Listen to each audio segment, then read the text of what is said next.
Welcome to Beware of Spoilers. This is Adam. Episode number 32 at this point.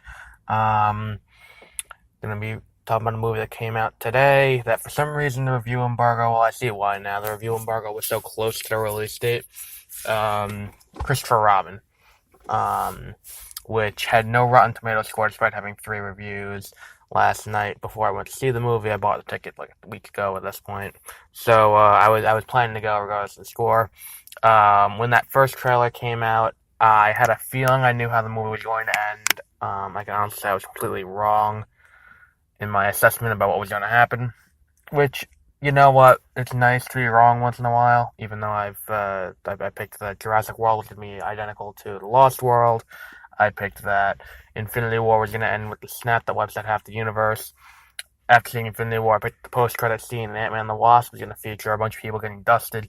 And I picked that Black Panther was going to feature, in some way, a cameo by the Winter Soldier. So I saw the trailer for this movie, and I thought that I had the plot of the movie figured out. I thought going into it, the plot was going to be Christopher Robin is now growing up. He's become an adult, so now his childhood friends will come back and show him how to be a kid again. That's not really what happens. It's close to what happens, but not really. He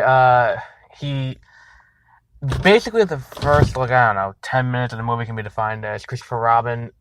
We have to justify Christopher Robin becoming a dick later in life. It's basically the first, 20 minutes of the movie. And they do a montage where it's like all the ways Christopher Robin's life has gone to shit. Where it's like his dad dies, he goes to boarding school, then it's like he ends up going to fight in World War II, and he ends up in Europe in World War II, and he ends up getting married, having a kid, and working in an office drone. All these years. So like 30 years pass in a montage. We see toward the beginning of the movie his last time in the 100-acre woods before the movie happens, and then all of his friends say goodbye to him, and it's like the movie is very quick to depress you, and if it was for the fact that they're going to come back and do a 180 and make it a very happy rest of the movie, that would have been an okay tactic to go with. But I don't think the rest of the movie warranted what happened there, because then what happens is then it goes to the 100-acre wood. Now 30 years later, all of his friends have gone missing, so Pooh decides to go and see if Christopher Robin can help him. So he goes back to the real world and finds Christopher Robin. And then hijinks ensue as he's trying to find out as he's trying to, find his friends. And he finds Christopher Robin.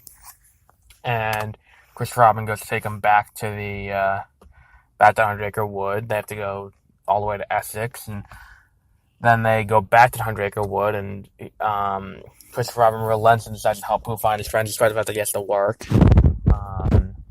And he screams at Pooh, who goes off, and who goes off and wanders away. Then that I think is the last sad point in the movie, and that's like the between the midpoint and the start of the third act that happens. And that's the last really sad point in the movie, and then from then on, it's like he finds all the rest of them. He has to fake kill a Heffalump so that way it makes it look like that way to prove who he is, which is weird that everyone else doesn't see that he's still Christopher Robin, even though Pooh can.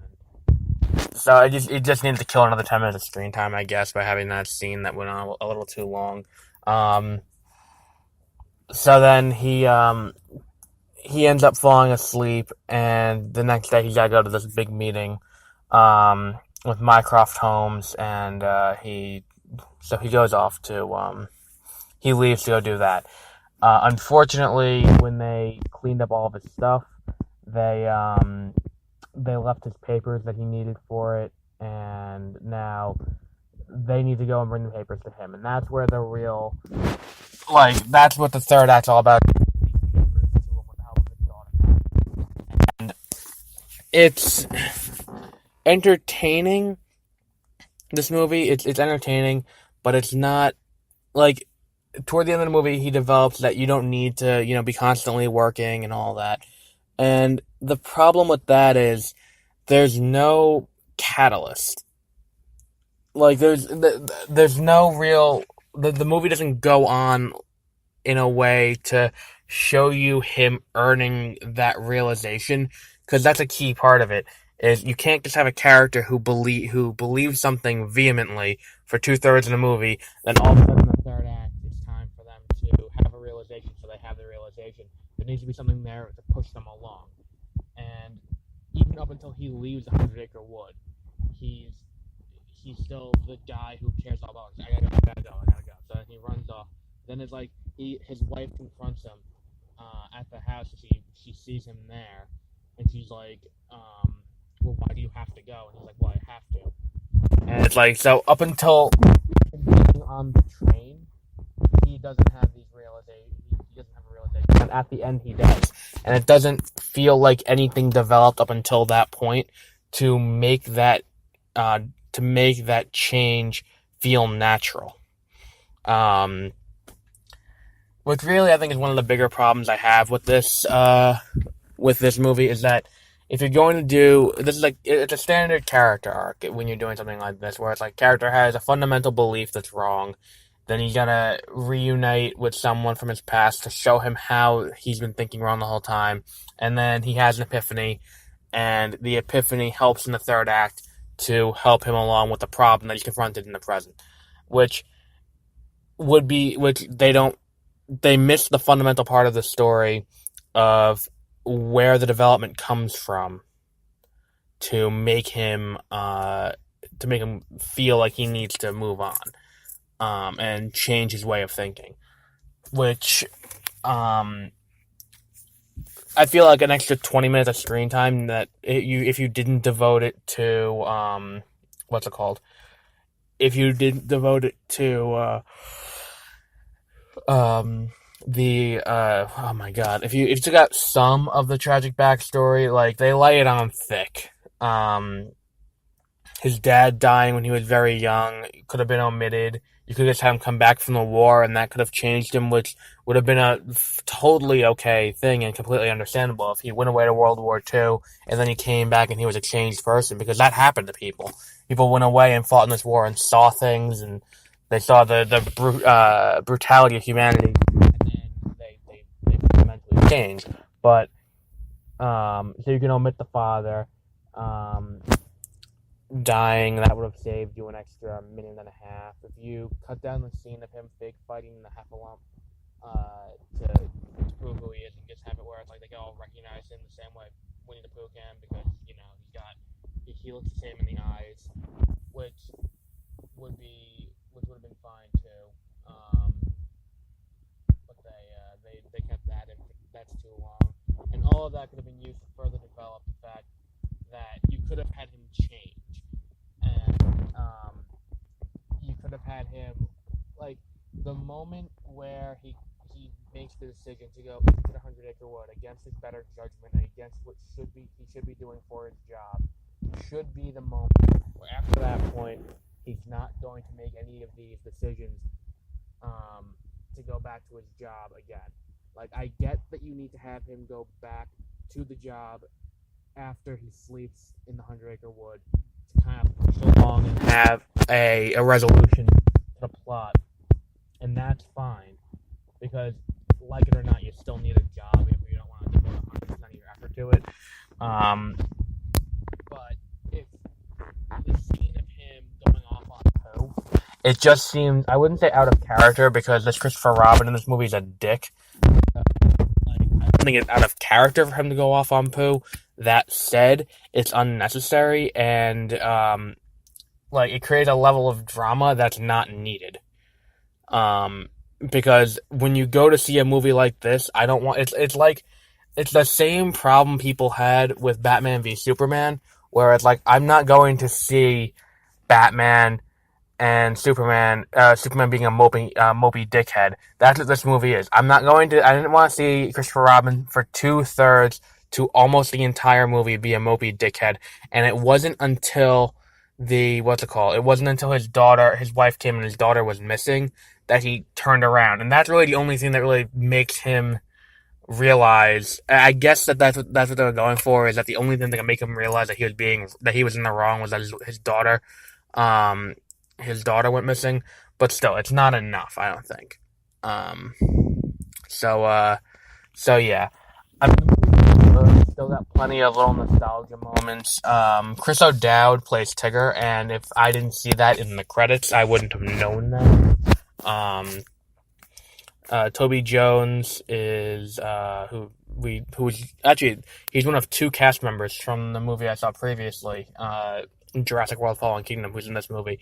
He plays Owl, who is thankfully not in the movie for too long, because he was always my least favorite character when I was a kid watching the TV show or any of the animated movies, because he was just a know-it-all dickhead. But they cut him down.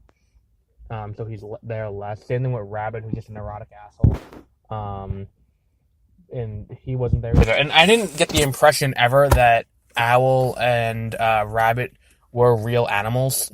I always got the impression they were all supposed to be stuffed animals, but I guess that they're real animals. There was like a real rabbit and a real owl for those two. Kanga and Roo are kind of just there because, why not? Who else was there? Eeyore is played by Brad Garrett, which I think is a great casting choice, because Brad Garrett really nails it. Ewan McGregor's great as Christopher Robin, even if I'm not going to fault, I don't like the interpretation, but the way he portrays this interpretation is really he does it very well. Haley Atwell is just kind of there as the wife. She doesn't really have too much opportunity to really do anything. Chris Pratt has a very small cameo in this movie, playing a train porter. And I didn't know that until the credits. It's one of those things like you see, like, is that Chris Pratt? And then you see in the credits he's credited there. I'm like, oh, okay, guess it is. Yeah, I don't really know where else to go with this, because I think that basically covers everything for this movie. The CGI is pretty good too. That's one of the other things, is that these Disney animated to live action movies, they look a lot better than they would and that's why they're doing them now. It's just like they have the ability to make them look better. I just feel like there's a better movie to be made, and it's the same issue I had last year when I played Madden 18, and there was long shot mode, which is their campaign, and it's a story mode for Madden, which I was hesitant about at first, but as you play, there are the seeds of a good story, with Mahershala Ali playing the father who supported him all his life until he died in a car accident, to him and the friend both competing for limited spots in the draft. And then they went in the complete opposite direction, and every opportunity, they kind of just went off script, and it felt really weird when they went to the TV show and the reality show and all that stupidity. But the core plot line is good. Like this, the core plot line is good. You have the bare bones skeleton of what would be a very good movie, but the decisions branching off of it aren't great. And I feel like if they were to explore this in a possible sequel, which it seems like they could do, it'd be interesting to see where they go. So we'll wrap it up there with Christopher Robin for this week. I'd recommend you see it. I'd give it like a solid B- out of on a regular grading scale of an 8, an 8 out of 10. For those of you who like numbers. So yeah, it's out in theaters now. It's a solid new release this weekend. I have not seen The Darkest Minds yet. That's Monday's episode. And I don't know what the later week episodes are going to be yet. I haven't reserved tickets yet for those, but I will. They'll be announced on Monday when after I see The Darkest Minds. So go see Christopher Robin this weekend, and we'll be back on Monday with The Darkest Minds. Have a good rest of your day, and have a good weekend.